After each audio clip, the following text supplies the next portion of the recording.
Welcome to the XY Advisor Podcast, a global community of financial advisors sharing and learning with one another to drive the positive evolution of financial advice. To get involved, go to xyadvisor.com or simply download the XY Advisor app.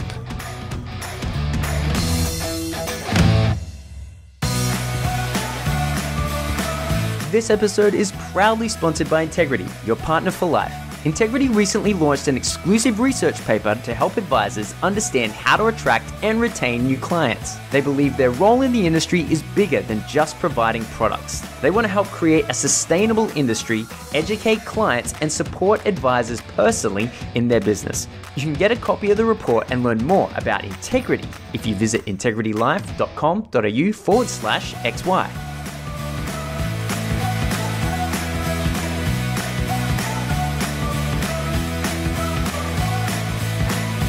Welcome back to the XY Advisor Podcast. I'm Fraser Jack, and today I'm joined by Lexi Smith. Welcome, Lexi. Thank you. Thank you for having me. You're very welcome. Now, we're talking about all sorts of different things around the concept of providing or helping clients in a way that's not necessarily being a licensed financial planner. Living the dream. So let's start by giving the listeners a quick overview of you and what you're doing in your business at the moment. Mm-hmm. So even though I'm a non-practicing CFP, I now help mums become better with money using cash flow critiques. Wow, fantastic. And of course, as you mentioned, you are currently a non-practicing CFP, but you were a planner for a long time. Yes, 10 years. I went on maternity leave in 2019, and then when I was due to come back, I decided to not re-enter the industry, not return to advice. Wow, fantastic. As quite a few people are thinking about doing at the moment, one way or another. But before we go there, let's explore your journey. Tell us about your time in deciding that you wanted to be a financial planner. It goes back quite a long way. Year 9 was when I first heard about financial planners and decided that that was probably the most suitable career for me. I've always had, I guess, a knack for money, and being brought up as an only child, it was something that my parents were able to spend a lot of time teaching me about, which I think certainly helped. So from there, I'm probably one of the few people who decide that they're going to be something and then follow through. And it's only now that I'm kind of making an adjustment. But I think what I set out to do is what I'm doing now. I just thought that it was what you did in financial planning. Of course, it's more focused on investments, retirement, insurance, and that kind of thing, not necessarily on being good with money. Yeah, this is really interesting. So you're what, 15 years old, you decide that you want to be a financial planner. I'm not sure too many 14 and 15-year-olds actually know what a financial planner is. So that's a pretty good start. How did you find out what one was? One of those career books where you kind of flip through and you see a bit of a explanation of what each occupation does, and estimated income and just opportunities and the study that you had to do. And I was pretty pissed off actually that I had to go to uni. I didn't want to go to uni, but I did it, and I guess that's why I've got all of the education that I needed to continue in the industry. But I think a lot of people that are exiting the industry, perhaps that is why, because they haven't done that extra education. But that's something that I didn't need to worry about, but I'm still exiting the industry, in a sense. I have to say, education's one of those things that I don't think you never really regret it. Once you've got it, you think, well, that was actually quite good. I actually learned a little bit there. That was going to be handy, I'm sure, in many years to come. Now, tell me about that. So you started off as an advisor. Tell me your journey as you got into advice. How long did that take you to get into advice after uni? So I went while I was still at uni. They had a professional degree where I did an internship, so I could be working in the industry while I was still studying. So I started as a client service officer, and I've moved through the ranks. I've done paraplanning, I've done associate advising, and also just normal financial advisor. And that's kind of where I finished up in 2019. Wow. And so 2019, you're a financial advisor, you go on maternity leave. What sort of clients were you looking after? At that point, it was very much retirees, and even more so kind of 75 plus. Yeah, okay. So after post-retirement, and how was that something that you sort of thought to yourself, well, I want to get back into sort of helping people in my own demographic? I think the thing that frustrated me was that we'd be at home on the weekend and we'd have friends and family over, and they're not 75 plus. And I couldn't really say to them, come and see me on Monday morning, we'll get you sorted. So that was my frustration, that even though I could help the people around me, I wasn't able to facilitate that through my normal employment. So is that because your normal employment was, the process was complex and there was a lot of cost involved in servicing and bringing on new clients that you sort of didn't really feel was appropriate for your friends at the barbecue? I think with the clients that I'm working with now, their financial position doesn't necessarily justify an advisor's fees, that $3,000 plus ongoing every year. Sure, they can add value, get their insurances set up and do a few different things, which are great, but they need something that kind of bridges that gap between where they are now and that point. And unless you're going to see a financial counsellor, if you're perhaps up to your eyeballs in debt, or you're going to see a financial planner, there's nothing really in between. Like, there is more and more now, me moving into this space and a lot of other of my peers moving into this space. Yeah, it's interesting, isn't it? When I think of the standard bell curve of, consumers or populations, and I think sort of up the one end of the bell curve, we have a whole lot of people receiving advice, and at the other end, you have the financial counsellors kicking in that space. And so you're really working at that pre-financial advice space, or in the middle of the bell curve of consumers. Yeah. Fantastic. And so tell us about that. So I want to find out about your business in a minute and how you set it all up, but take us through the process of exactly sort of what you're mostly working on in general terms, so that we can understand. Is it mostly cash flow budgeting? I have certainly pivoted a lot in the last 6 months. I think that sometimes we start to do things that we think we should be doing and not necessarily what we want to be doing. And I'm just lucky in the sense that what I wanted to be doing is actually what I'm finding that the demand and what people are looking for is, and that's around what I call a cash flow critique.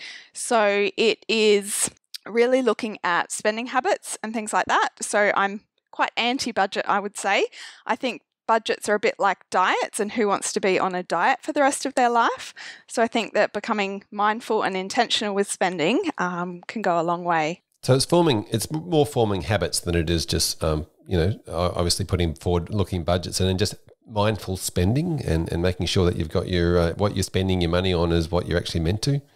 Yeah, changing the way that you think about money, being very intentional and making sure it's not about not doing things. It's not about any kind of restriction, but focusing on spending in areas that make you happy. And that's going to be different for everyone. Fantastic. So, so we'll go into that in a second. But before we do, I just want to go through the process of you deciding then to get back into the workforce and starting your own business, because that's always a big thing for people, that consideration of going, right, now I've got to go and find some clients. Where are they going to come from? How am I going to set up my website and all these other things? Tell us about your process of setting up your own business.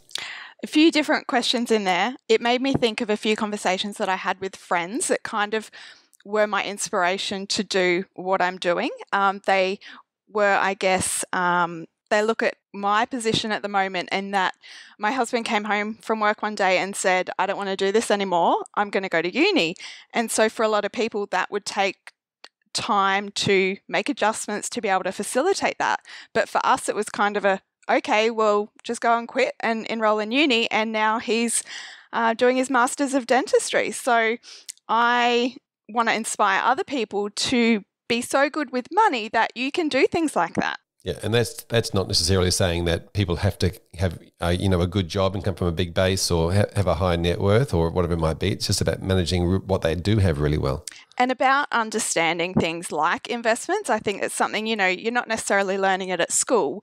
And as soon as you kind of grasp the concept of things like something simple as compound interest, it really makes you think about that $5 that you're spending on that thing at Kmart that you didn't really need. That could be, say, $70 in retirement. And I know that I would rather spend $70 a bit later than $5 on something I didn't need now. So it's about changing the way you think about money and knowing the other possibilities that really help put everything together. Yeah. And so how did you find your clients from a new business point of view? It's the clients at the moment are all referrals. And from that, it even started as referrals. So my very first client was referred to me from a friend. And so they, they've followed me for a long, long time, and they know the kind of person that I am, and they just happen to know that this other friend of theirs would be a good fit. And so that's where it all started. Fantastic. And just on that referrals conversation, do you have like working relationship referrals with other professionals or people that might refer people to you? I am still building my network. There's one particular advisor in Brisbane that most of my referrals come from, and she really directs people to me that it's not that she can't help them, but as I touched on earlier, perhaps her fees don't justify, their financial position don't justify the fees. So once she refers someone to me, I will work with them. And then potentially there will be a time in the future where I refer those same clients back to her. So it's not to say that they won't ever require advice in the future, but they're not just there yet.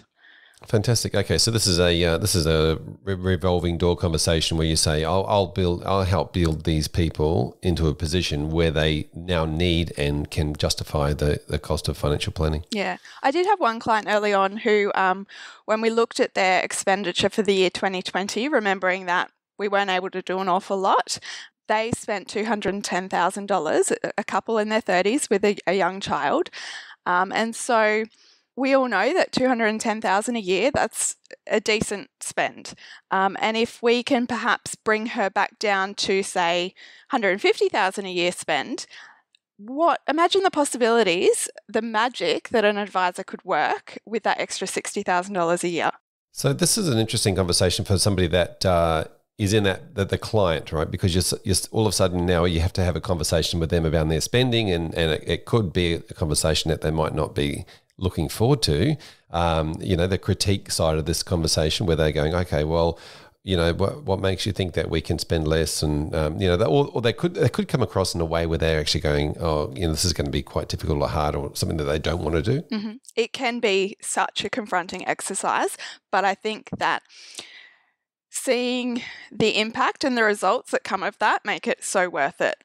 When you are able to show someone that they can spend less but be happier, that's pretty powerful. Fantastic. And so how do you do that? Is that something you use, a little bit of benchmarking around the concept of somebody else in your position is doing this? And what sort of methods are you using? So I know that there's a lot of personal financial management tools out there that do a similar thing in that they look at expenses and they categorize expenses and that kind of thing.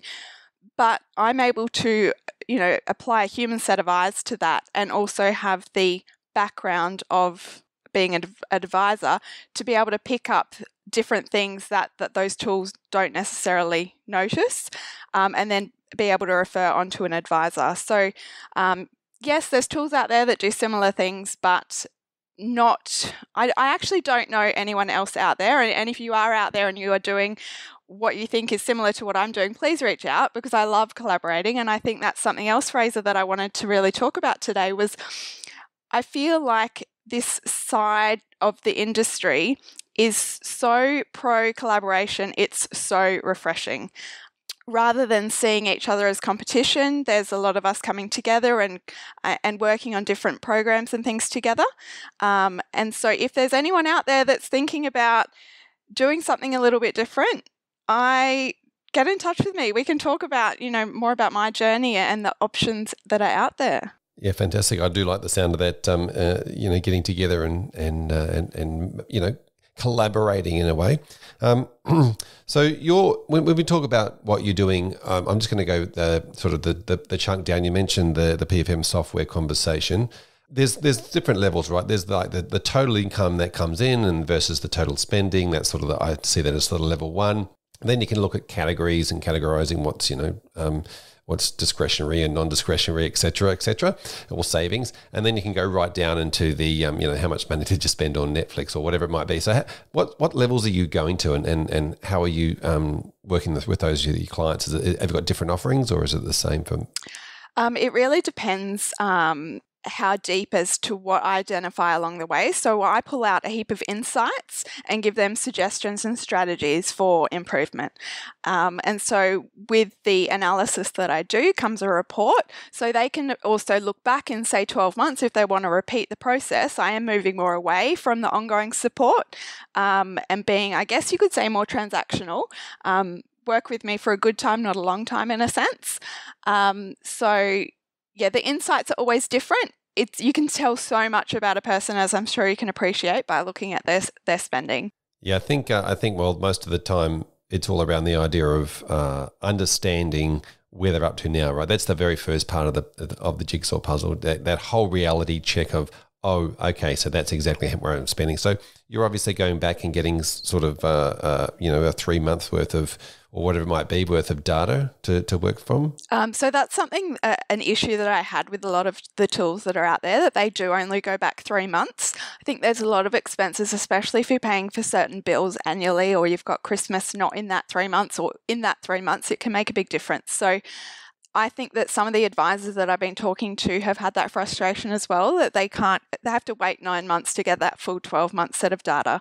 So I do a lot of this manually, and there's obviously pros and cons to that. But there's lots of different tech and things out there that I'm working through to try and make my process more efficient to deliver more value, of course, like everyone. Yeah, fair enough. So a lot of mindset conversations then after that around how the clients are thinking about stuff and why they're making those decisions. Do you go quite deep into things like their values and those sorts of things? It is so much about mindset. I wouldn't say I go deep into values and things like that, but it's not until you're having the discussions that you can identify what particular strategies that they can try. I think I've mentioned to you in the past, I have a friend who I know she was a very big impulse spender. And I gave her a little tool just, at a barbecue, whereby I knew that she bought a lot of clothes for her sons, to the point where you would open up their cupboard doors at their house and you'd kind of be bombarded with everything that would fall out. And so for her, it is a habit to go to the shops and just see a new pair of shorts and grab them. And so I said to her, that $12 pair of shorts, he's already got 17 pairs. How about you reward yourself for having caught that you're about to make that unnecessary purchase and transfer that $12, it doesn't seem like a lot, but it certainly adds up, into an account labelled holiday with the boys. So that's certainly something that she, she's not feeling that restriction and she's still getting rewarded and changing the way she's thinking about money. Yeah, so this is not necessarily just putting somebody in a better financial position, right? This is not just saying we'll take that $12 and put it into an investment or an ETF or whatever it might be. It's about taking that money and then saying, well, we need to change the habit of something. So to change the habit of something, we're not going to make it. We're not going to push it so far out into the future. We're going to. I think that calls to one of her values and the way of being a good mum. Oh, 100%. Now that you put it like that. Yeah. So it is interesting the way that people have habits and have formed habits. Sort of, how far back do you go with people? Obviously, there's the spending, but do you sort of get into the idea of why people think certain ways about money? I touch on it, not as much as some other people I know that are in this space. I'm very much a numbers person, if you didn't already gather that. So we kind of we go with the flow of the conversation. So some people aren't really interested in that side of things and they'd rather those quick small wins, and then maybe we can go a bit deeper when we redo it next year. So it's about taking baby steps as well and not just kind of completely changing the way they manage their money overnight and then that not being sustainable for the long term. Yeah, fair enough. And tell me about the technology you're using in your business. You mentioned we talked about the PFM technology, but obviously you're not producing statements of advice, so that's not a part of it. But are you doing all your meeting online and utilizing technology with your clients for uploading stuff? So I'm what they would call location independent, which is lovely. And so everything happens via Zoom. I have not had a problem with that at all, especially thanks to everyone working from home a lot more now as well. So it's not, I think if we had have tried this 2 years ago, there might have been a little bit of pushback, but it's just the normal way of life, isn't it, to do things virtually? Yeah, I think people have certainly adapted fairly quickly to that. You mentioned earlier on that you help mums. Mm-hmm. Tell us about that. How did you sort of come up with your target market or the people who you help the most? just so relatable to mums, being a mum myself. I've got a nearly 5-year-old and nearly 2-year-old. And so a lot of conversations that you have, I don't want to be talking about the weather before we get into the nitty-gritty. I want to be talking about stuff that I enjoy talking about, which is, of course, my kids. And I know a lot of other mums are the same. So they also seem to fall into that category that, they're not at retirement yet, but they've got a good income potentially, and they didn't learn this stuff at school. Yeah, this is a really so they didn't learn it at school, and you're sort of taking them through it on a one-on-one. Are you developing anything in the way of sort of helping mums in a greater sort of environment or one-to-many type scenario? Because I think that whole learning at school is a big thing, and obviously it'd be good to try and teach that in larger numbers. Definitely. So online courses are, of course, a big thing at the moment. I'm trying to put one together at the moment that isn't just information, that it delivers a transformation. So you can get the information already, but it's about sifting through that and applying it to your own situation, working out what's going to work for you. So work in progress, watch this space. Fair enough. So tell me about are you using any social media or platforms like that as well to create in that sort of environment around community?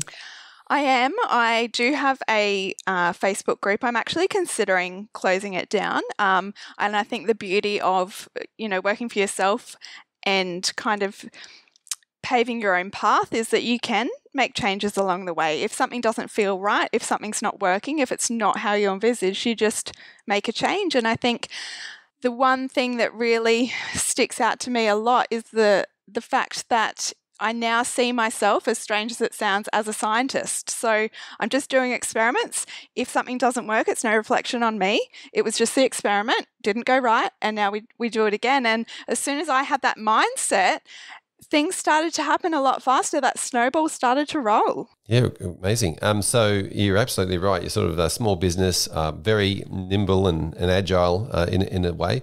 Tell us about that Facebook group. Why are you thinking of shutting it down? Is it just not working for you, or is it something that we should all be thinking about not doing? No, I don't think that others should be thinking about not doing it. It's just I don't have the passion for it, I think, that I thought that I did. I think there's other better ways that I could be spending my time than building that and delivering value in that space. Yeah, fantastic. And so I noticed you did a post on LinkedIn the other day that talked about, it was quite good, the idea of explaining to financial planners how you work and how you work with them. Are you looking at sort of, talking to more financial planners about this? I definitely see a lot of work in that area, being an advisor myself and knowing the clients that I did take through this particular process, the results were pretty incredible. And I just didn't have the time to do that.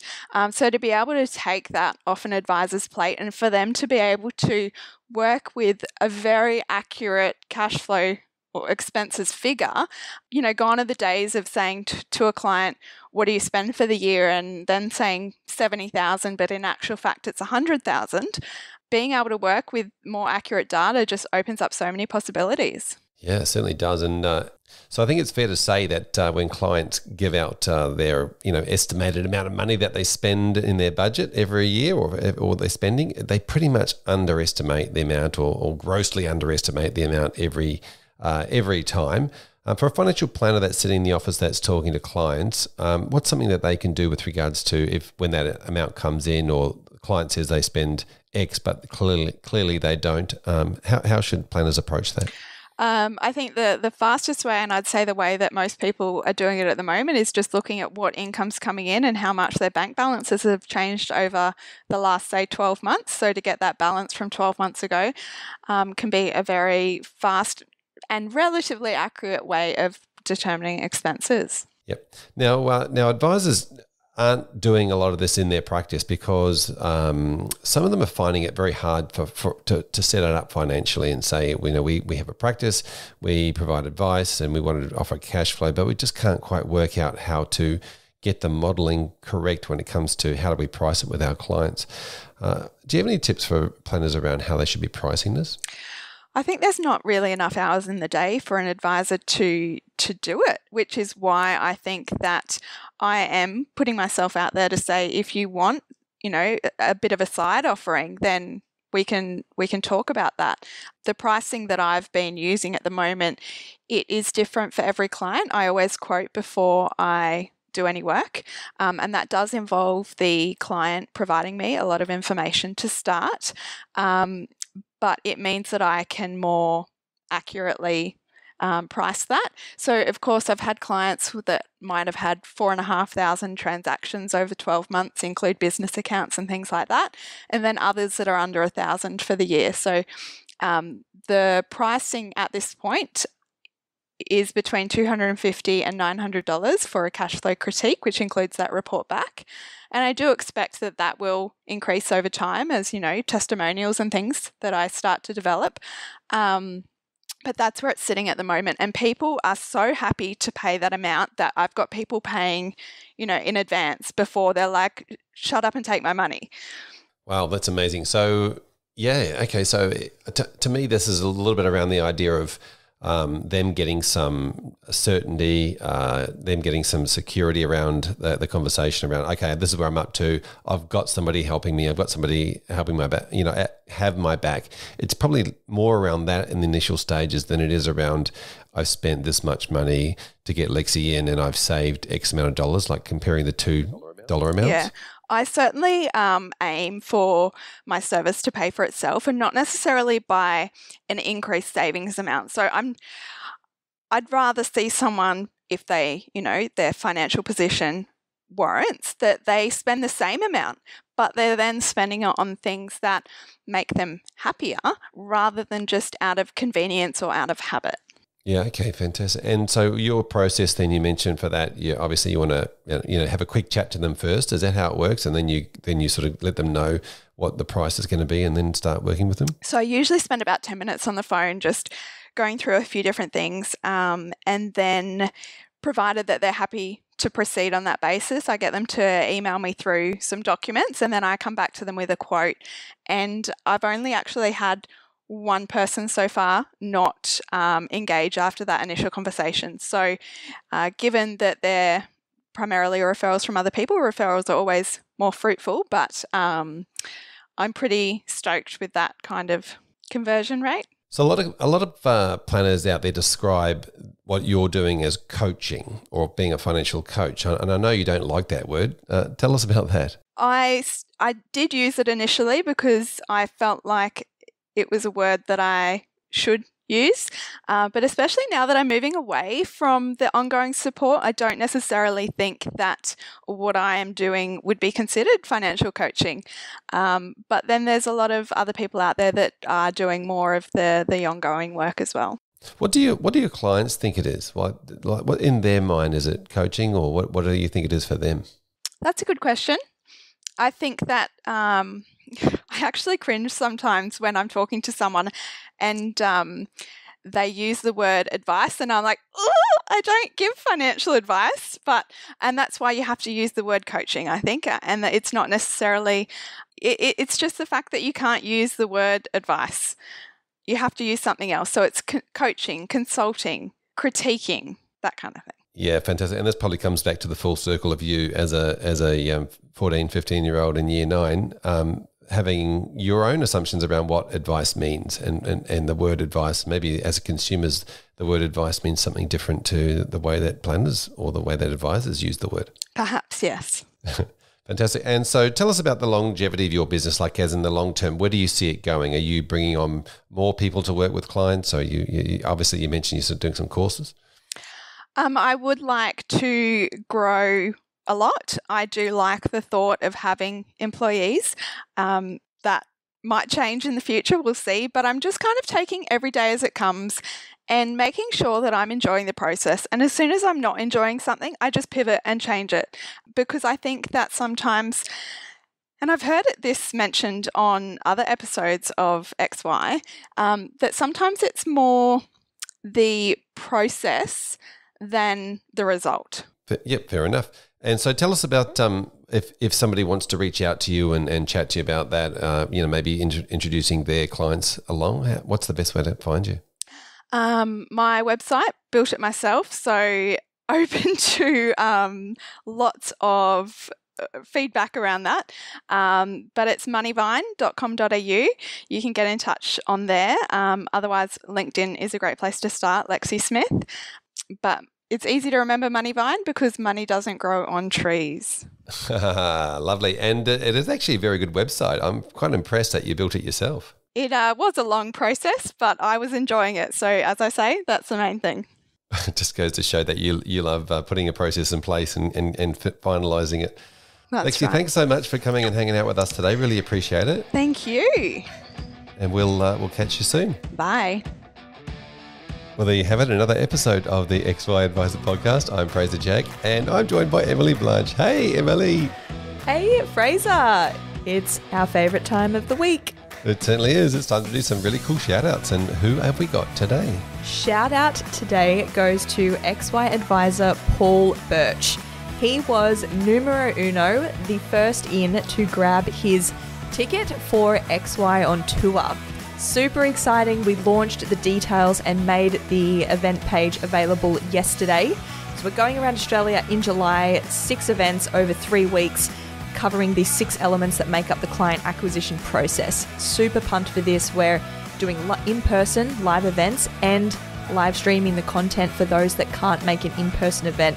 And special mention to Declan Thomas, who came in a close second for his ticket, but was just pipped at the post by Paul. So well done to both.